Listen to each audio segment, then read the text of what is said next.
1 Samuel 28. The future belongs to the Lord.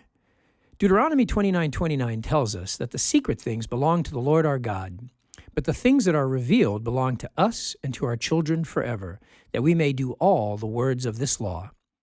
This includes the future. Unless God has revealed the future to us, it is one of the secret things that belongs to the Lord, and God strictly warns us against pursuing such knowledge apart from Him.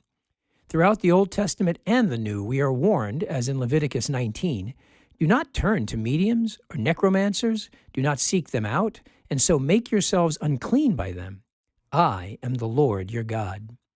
While wizards make for great and entertaining storytelling in books and movies, the Bible makes it clear that the pursuit to possess spiritual powers apart from God is always demonic.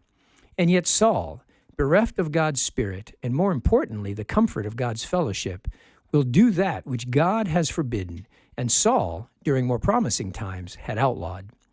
Why do people pursue after mediums, fortune tellers, and the quote-unquote dark arts? For the same reason that man denies the existence of God. Saul had already been warned about this by Samuel back in 1 Samuel 15:23.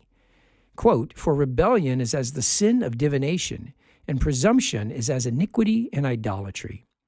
At the heart of man's desire to know the future and to have dominion over the spirit world is man's rebellion against God's sovereignty and divine order.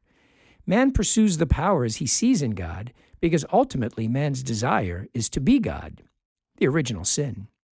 And when God refused to answer Saul's questions, upon Saul's summons, Saul pursued other means. Chapter 28 offers as many questions as answers. How is Saul able to commune with Samuel? Is the power of the medium real? Can man commune with the dead? God chooses not to answer these questions here. Rather, he leaves us with a warning. Having learned of his fate, Saul remains powerless to change it. As Jesus warned in Matthew 6:27, "And which of you, by being anxious, can add a single hour to his span of life?" No, the future belongs to the Lord, and our futures are secured when we put our trust in Him, even when He chooses not to answer us. We too may be tempted to look for power apart from God that can appease our fears, answer our questions. Truthfully, we will never know, and be summoned at our command. But that is not the sovereign Lord. God will not be summoned at our command. What God offers us is His faith, hope, and love. Perfect love, which the Bible tells us drives out all fears.